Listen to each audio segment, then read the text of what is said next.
दोस्तों, आज बॉलीवुड को बॉलीवुड के बजाय गटरवुड कहा जाता है। ये तो आप सभी को मालूम है, क्योंकि यहाँ पर फिल्मों के नाम पर बस गंदगी ही परोसी जा रही है। अब अगर गांव देहात की स्टोरी भी दिखाई जाती है बॉलीवुड में, तो उसमें भी ये लोग अश्लील सीन डाल देते हैं, जिसका गांव के जीवन से और गांव की महिलाओं से कोई लेना देना नहीं होता। बॉलीवुड की फिल्मों में एक संपूर्ण परिवार दिखाए कितने साल बीत गए, ये तो हमें भी याद नहीं है, तो आप लोगों को कैसे याद होगा। पिछले कई दशकों से ऐसी कोई फिल्म नहीं आई है जिसमें हीरो के माँ बाप, भाई बहन, चाचा चाची, बुआ भतीजा, यानी कुल मिलाकर एक सामाजिक संयुक्त परिवार दिखाया गया हो। बल्कि यहाँ तो अब सारा फोकस हीरो हीरोइन की अर्ध नंगी बॉडी को दिखाने पर होता है और ज्यादा से ज्यादा पैसे कमाने पर। इतना ही नहीं, पहले फिल्मों के गानों में देसी लिबास में लड़के लड़कियां पीछे डांस किया करते थे, लेकिन उनकी जगह आज बिकिनी वाली विदेशी लड़कियों ने ले ली है, जो सीधा साफ प्रोपेगेंडा है कि भारतीय नस्ल को हर जगह से बेरोजगार बनाया जाए और नशे का, अय्याशी का आदी बनाया जाए। और यही वजह है कि बॉलीवुड अपनी वैल्यू खोता जा रहा है। बॉलीवुड में अश्लील फिल्मों के अलावा अय्याशी और नशेबाजी के साथ में सेक्स रैकेट भी खुलेआम चलाए जाते हैं। यहाँ पर हकीकत में वो सब होता है जिसकी आप कल्पना भी नहीं कर सकते। यानी अगर आप बॉलीवुड की फिल्मों में अपना करियर बनाते हैं, तो आपका फिल्मों में करियर ठीक वैसा नहीं बन पाता है जैसा कि आप बनाना चाहते हैं। तो आपके पास ऐसे बहुत सारे ऑप्शंस होते हैं जिनसे आप आसानी से पैसे कमा सकते हैं।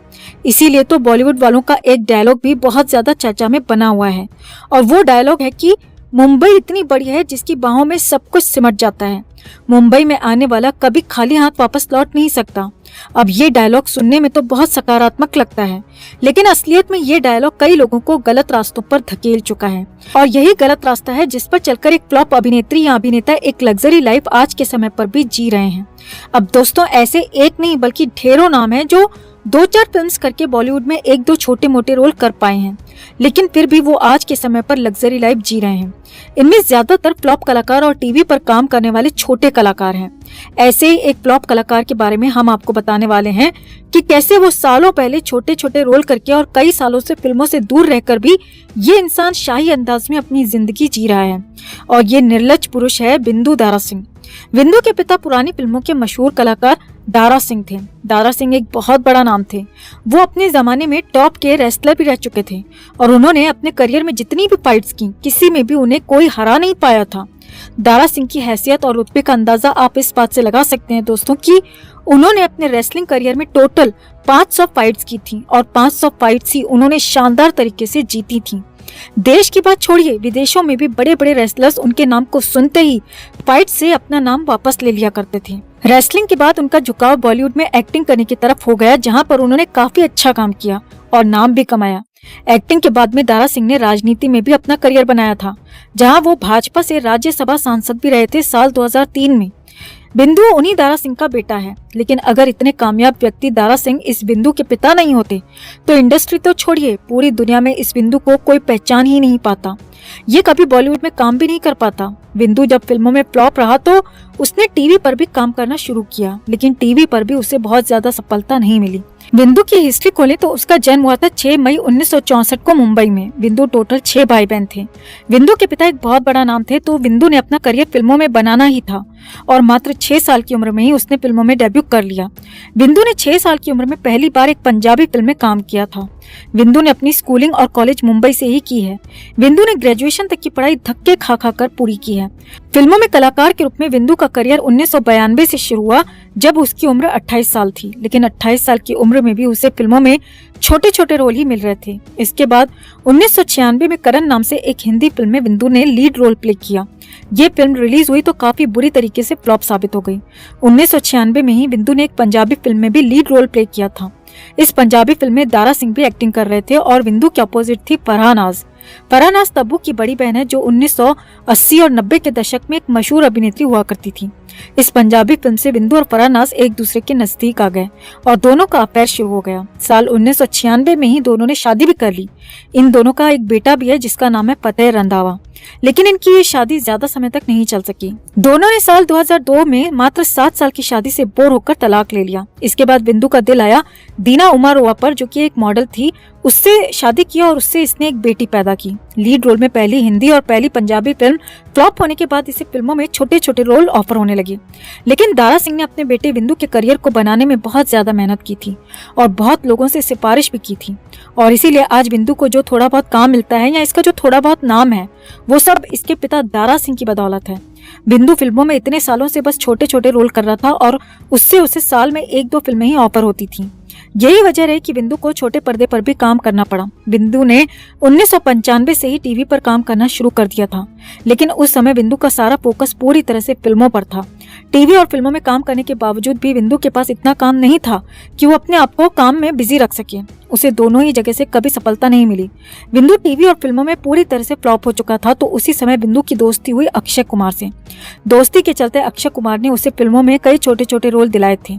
अक्षय ने ही अपनी जान पहचान का इस्तेमाल करके बिंदु को बिग बॉस सीजन 3 में भेजा और उसे विनर घोषित करवाया। आपको शायद याद न हो, लेकिन बिग बॉस का तीसरा सीजन अमिताभ बच्चन ने होस्ट किया था और कहा जाता है कि बिंदु ने 1 करोड़ की इनामी राशि से 50% ही राशि अपने पास रखी थी और बाकी बिग बॉस को वापस कर दी थी, क्योंकि अक्षय कुमार बिंदु के बिग बॉस के साथ पहले ही डील करा चुका था कि जीत के बदले में उसे 50% राशि वापस करनी पड़ेगी। बिंदु के अफेयर्स की बात की जाए तो बिंदु का उसकी पहली शादी से पहले ही 1990 में डिम्पल कपाड़िया की बहन के साथ में अफेयर रह चुका है, लेकिन डिम्पल कपाड़िया को ये रिश्ता पसंद नहीं था, जिसकी वजह से ये रिश्ता बहुत ज्यादा लंबा नहीं चल पाया था। बिंदु न तो फिल्मों में चल पाया और न ही वो अपनी शादियों को चला पाया, और यही वजह थी कि इसने पैसे कमाने के दूसरे रास्ते चुने। बिंदु को साल 2013 में आईपीएल में स्पॉट फिक्सिंग के आरोप में गिरफ्तार किया गया था। बिंदु की निशानदेही पर पुलिस ने कई अन्य मैच फिक्सर्स को भी गिरफ्तार किया था। पुलिस ने जब बिंदु को रिमांड पर लिया तो बिंदु ने फिक्सिंग की बात भी कबूल की और कई सारे लोगों के नाम भी लिए थे। बिंदु ने बताया कि वो पिछले कई सालों से क्रिकेट में फिक्सिंग कर रहा है और बड़े स्तर पर सट्टेबाजी भी कर रहा है। बिंदु के साथ में कई बड़े फिक्सर्स और सट्टेबाज भी गिरफ्तार हुए थे। 2013 का ये वही फिक्सिंग कांड था जिसमें क्रिकेटर श्रीसंत को भी गिरफ्तार किया गया था। बिंदु को टोटल 1 महीना जेल में ही रहना पड़ा था और 1 महीने बाद किसी ने बिंदु की जमानत करवा दी। साल 2013 तक भारत के अंदर मैच फिक्सिंग एक बहुत बड़ा अपराध हुआ करता था, इसीलिए बिंदु की जमानत का उस समय किसी को भी भरोसा नहीं था। मीडिया में भी ये बातें बहुत ज्यादा चर्चा में आ गई थी कि बिंदु के पीछे बॉलीवुड के बहुत बड़े नाम शामिल हैं, जिसकी वजह से बिंदु को इतने बड़े केस में भी आसानी से जमानत मिल गई, वो भी मात्र 1 महीने के बाद ही। बिंदु को गिरफ्तार करने के समय बिंदु और धोनी की पत्नी साक्षी की फोटो साथ बैठे हुए सोशल मीडिया पर बहुत ज्यादा वायरल हुई थी। उस समय पुलिस ने खुद स्वीकार किया था कि चेन्नई सुपर टीम के 4 खिलाड़ियों और एक बड़े क्रिकेटर की पत्नी पुलिस के रडार पर हैं, क्योंकि इसी स्कैंडल में चेन्नई किंग्स के मैनेजर गुरुनाथ मय्यप्पन भी गिरफ्तार हुए थे और उसी ने ही चेन्नई के प्लेयर्स का नाम पुलिस को बता दिया था। लेकिन बाद में चेन्नई के उन खिलाड़ियों का नाम सामने नहीं आ पाया और न ही उस बड़े प्लेयर की पत्नी के साथ कोई पूछताछ हुई, लेकिन बिंदु और साक्षी की फोटो से काफी कुछ बातें क्लियर हो चुकी थी। बिंदु क्रिकेट में फिक्सिंग और सट्टेबाजी के अलावा सेक्स रैकेट में भी गिरफ्तार हो चुका है। साल 2013 में ही बिंदु पर सेक्स रैकेट चलाने का भी आरोप लगा था। दरअसल मुंबई पुलिस ने तब दावा किया था कि बिंदु का संबंध इंटरनेशनल सेक्स रैकेट चलाने वाले गैंग के साथ है। पुलिस ने बताया था कि उन्हें एक वीडियो फुटेज मिला था जिसमें बिंदु के साथ में कजाकिस्तान की कुछ मुस्लिम लड़कियां और दलाल नजर आ रहे थे। पुलिस का कहना था कि बिंदु विदेश से लड़कियों को भारत में बुलाता है और यहाँ पर उन लड़कियों को संबंध बनाने के लिए बड़े बड़े अमीर लोगों के पास भेजता है, जिससे बिंदु को काफी मोटी कमाई होती है।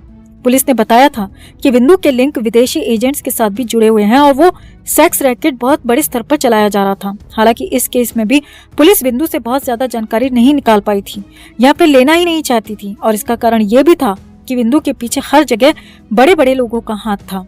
यही वजह थी कि स्पॉट फिक्सिंग के आरोपों को कबूल करने के बाद भी जमानत पर मात्र 1 महीने के बाद ही बाहर आ गया था और आज 9-10 सालों बाद तक भी इसका कोई कुछ नहीं कर पाया। सेक्स रैकेट में भी पुलिस का दावा था कि उनके पास बिंदु की वीडियो फुटेज है जिसमें बिंदु कजाकिस्तान की लड़कियों के और दलालों के साथ दिख रहा है, लेकिन बावजूद इसके पुलिस और अदालत बिंदु पर आज तक उन आरोपों को साबित नहीं कर पाए।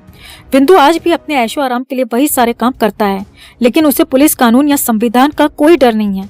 इसका सबसे बड़ा कारण यही है कि उसके संबंध ऊपर तक बने हुए हैं, जिसमें कई बड़े बड़े नेता भी शामिल हैं, इसीलिए पुलिस भी उस पर हाथ नहीं डाल पाती। बिंदु आज भले ही फिल्मों या टीवी शोज में ना दिखता हो, लेकिन फिर भी वो आज एक लग्जरी लाइफ जी रहा है। और ये कहानी या किस्सा सिर्फ एक बिंदु का ही नहीं है, बल्कि बॉलीवुड में ऐसे सैकड़ों लोग हैं या सैकड़ों से भी ज्यादा लोग हैं जो यहाँ पर कोई कलाकारी ना दिखाकर भी करोड़ों रुपए हर महीने छाप रहे हैं। बिंदु या ऐसे कलाकारों द्वारा जीने वाली लग्जरी लाइफ को आप किस तरह से देखते हैं, या फिर ये लोग इतनी लग्जरियस लाइफ कैसे जी पा रहे हैं? आखिर इनकी इनकम का मुख्य सोर्स क्या है जिसके साथ ये बॉलीवुड की चकाचौंध का हिस्सा बने हुए हैं? इस पर आपका क्या कहना है? कमेंट में आप भी अपनी बात, अपनी राय जरूर रखें। वीडियो को लाइक और शेयर कर अपना प्यार और सपोर्ट भी जरूर दिखाएं। चैनल को सब्सक्राइब कर चैनल के साथ जुड़कर हमारी आवाज बुलंद करें।